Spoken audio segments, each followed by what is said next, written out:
Good morning students, मैं doctor Ved Prakash. आज हम बात करेंगे कोर्शन पार्ट 2, उत्पीड़न का दूसरा भाग। अभी तक हम ये देख चुके हैं कि उत्पीड़न क्या है और उत्पीड़न में कौन कौन सी विशेषताएं होती है। आज हम ये देखेंगे, दो बातें देखेंगे। एक तो है कि कुछ चीज़ें हमें उत्पीड़न जैसी नज़र आती हैं, लेकिन वो वास्तव में उत्पीड़न नहीं होती।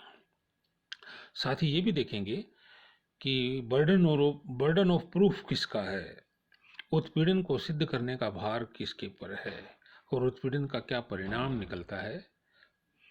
सबसे पहले हम लेंगे, कुछ चीज़ें ऐसी होती हैं, जैसे हमने उत्पीड़न की परिभाषा में देखा था कि उत्पीड़न आईपीसी में वर्जित कोई काम करना या काम करने की धमकियां देना।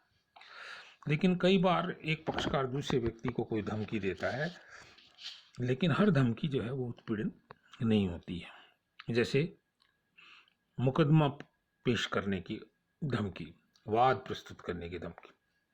अगर एक व्यक्ति कोई काम जो उसे करना चाहिए, कोई वादा जो उसे दे दिया पूरा नहीं करता है, तो दूसरा पक्षकार उसे धमकी देता है कि भाई अगर तुमने ये काम नहीं किया तो मैं तुम्हारे खिलाफ कोर्ट में केस कर दूंगा। तो कोर्ट में केस करने की धमकी देना उत्पीड़न नहीं माना जाता है। इसी तरह से कर्मचारियों द्वारा कई बार हड़ताल की धमकी दी जाती है। कर्मचारी अपनी मांगों को मनवाने के लिए प्रजातांत्रिक तरीके से हड़ताल कर सकते हैं, ये उनका संवैधानिक अधिकार है। तो इसलिए अगर हड़ताल करने की धमकी दी जाती है तो उसको भी हम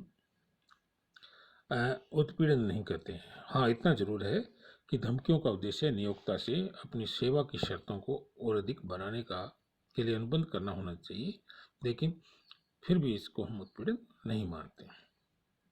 इसी तरह से मॉर्गेज या बंधक के अंतर्गत अगर हम किसी व्यक्ति की प्रॉपर्टी को रोक कर रखते हैं तो वो भी उत्पीड़न नहीं माना जाता है, क्योंकि मॉर्गेज या बंधक का अनुबंध एक लीगल अनुबंध है और उसके अंतर्गत एक व्यक्ति को जब तक सामने वाला व्यक्ति अपने ऋण का भुगतान नहीं करता है, उसकी इस प्रॉपर्टी को वैधानिक तरीके से रोकने का अधिकार उसको मिलता है।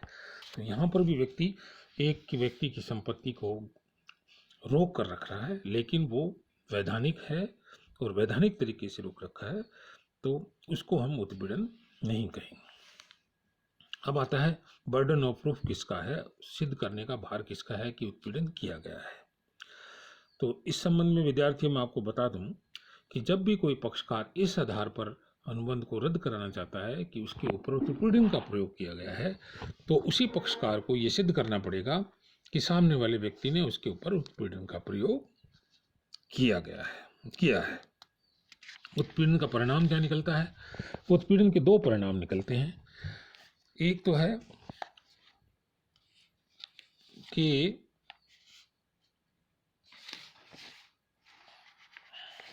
उत्पीड़न के दो जो प्रभाव हैं, उसमें से पहला प्रभाव है कि उत्पीड़न के आधार पर किया गया अनुबंध पीड़ित पक्षकार की इच्छा पर वॉइडेबल या व्यर्थनीय होता है। जिस व्यक्ति के ऊपर उत्पीड़न का प्रयोग किया गया है, उत्पीड़न के दौरान उस व्यक्ति की इच्छा को महत्व दिया जाता है और उसी के से पूछा जाता है कि वो अब क्या चाहता है।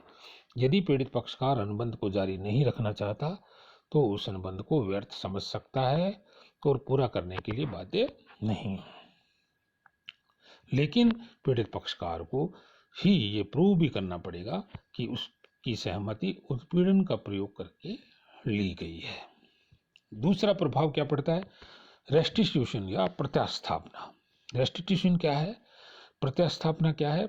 जब उत्पीड़न के आधार पर हम अनुबंध करते हैं तो अनुबंध करने के दौरान कुछ एडवांस लेन देन राशि का होता है, या माल या वस्तु का आंशिक लेन देन या डिलीवरी जब की जाती है, तो जब उत्पीड़न के आधार पर अनुबंध को व्यर्थ घोषित कर देते हैं तो ये दोनों व्यक्ति आपस में जो भी उन्होंने लेन देन किया है, माल की डिलीवरी दी है या कोई एडवांस पेमेंट राशि का किया गया है, उसको अब वापस एक दूसरे को लौटाना ही जो है वो प्रत्यास्थापना या रेस्टिट्यूशन कहलाता है। और ये उत्पीड़न के आधार पर अनुबंध भंग में रेस्टिट्यूशन का प्रोविजन रखा गया है।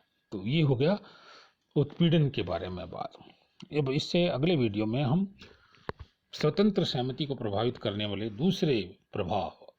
दूसरी बात अनुचित प्रभाव के बारे में बात करेंगे। आज के लिए बस इतना ही। धन्यवाद। जय हिंद।